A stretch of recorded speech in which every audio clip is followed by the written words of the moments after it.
is abomination in the sight of God. Tagalogin mo nga yan, iho. At sinabi niya sa kanila, kayo ang nangag-aaring ganap sa inyong sarili sa paningin ng mga tao. Datapwat nakikilala ng Diyos ang inyong mga puso. Sapagkat ang dinadakila ng mga tao ay kasuklam-suklam sa paningin ng Diyos. Bisayain mo nga yan, iho. Ug siya miingon kanila, kamo mao ang mga nagapakamatarong sa inyong kaugalingon sa atubangan sa mga tao. Apa ng Diyos nakaila sa inyong mga kasing-kasing. Kaya ang ginapahitaa sa mga tao, kangilaran sa atubangan sa Diyos sa Kapampangan. How is that? Sinabi na karela, ikayin tatanggap banal king sarili yu, king panlalawe ra din tao. Dapat yung Diyos akikilala no ding puso yu. Ulingin paula ganda ding tao, king harap ning Diyos, makadiri. Kadiri to death. Let us read that in Spanish. Y les dijo, vosotros sois los que os justificáis a vosotros mismos delante de los hombres, pero Dios conoce vuestros corazones, porque lo que los hombres tienen por sublime delante de Dios es abominación. Amen. See? It is not because you are doing good to people, then you are justified. No. It is not. You have to follow God. In doing good, you have to follow the way of God. That is my answer, sister. Will that be enough? Thank you. And thank you also. You're welcome. Sister Erlinda Galera. Ang tanong ko po ay ganito. Paano mo pong nararamdaman kung ikaw ay tinatawag na ng Panginoong Diyos? Mararamdaman mo po pag nakakaroon ka ng interes sa Kanyang salita. Kasi, Ang salita ng Diyos, ang tanging paraan para ang tao matawag ng Diyos ngayon. You will know that you are being called by God by His words. Let us read that. 2 Thessalonians chapter 2, verse 14. Whereunto He called you by our gospel. How are we called? By the gospel. We have the gospel. And that calling can be felt by having interest in the gospel. Tagalogin mo yon.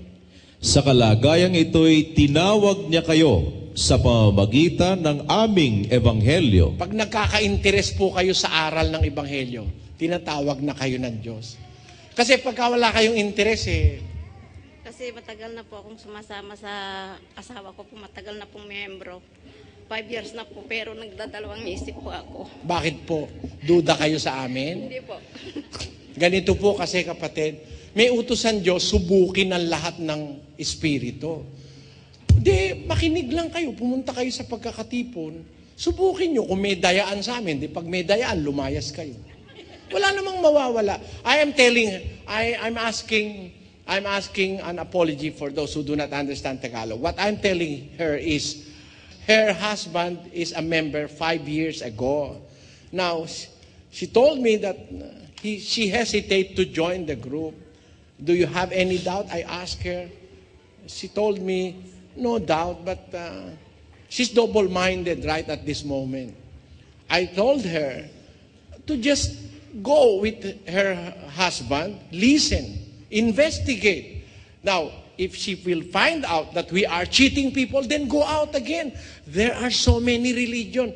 The coming forth of so many religious denominations give us so many chances of knowing the truth. Do not be bothered. The other people has this notion in their mind. There are so many religions, that's confusing. You must not be confused. If I will accompany you to a beauty contest, for example, the Miss International or the Miss Universe contest, and you will be at the Miami Beach in Florida with all those beautiful women, will you be confused?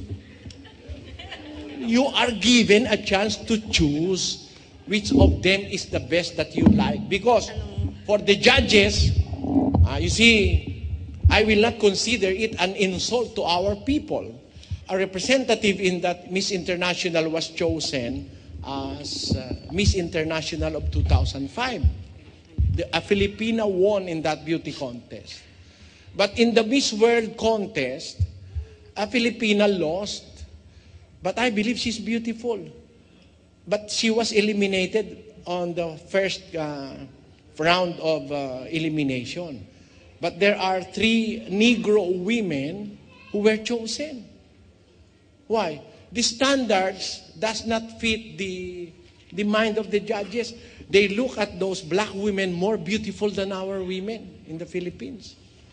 And they are the judges. You have to bow down to their decision. It is not an insult that are black women more beautiful than white or Asians?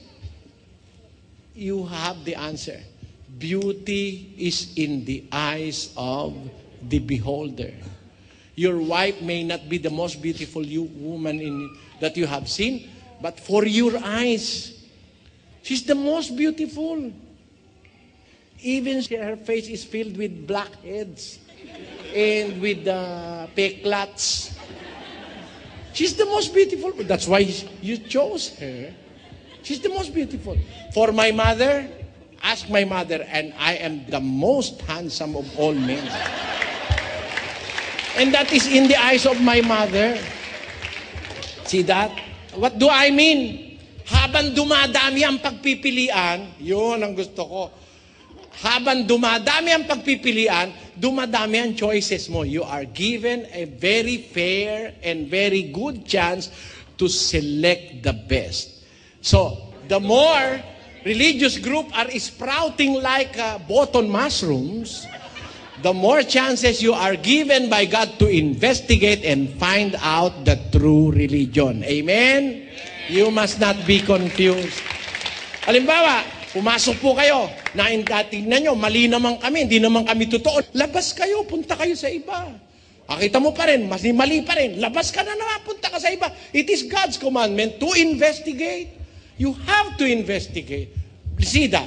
7:27 of Ecclesiastes, it says, Behold, this have I found, saith the preacher, counting one by one to find out the account. You see, you have to count one by one, to compare, to consider one by one, to have the account, to have the truth. You have to consider everything. You must not be half or partial. You must be impartial.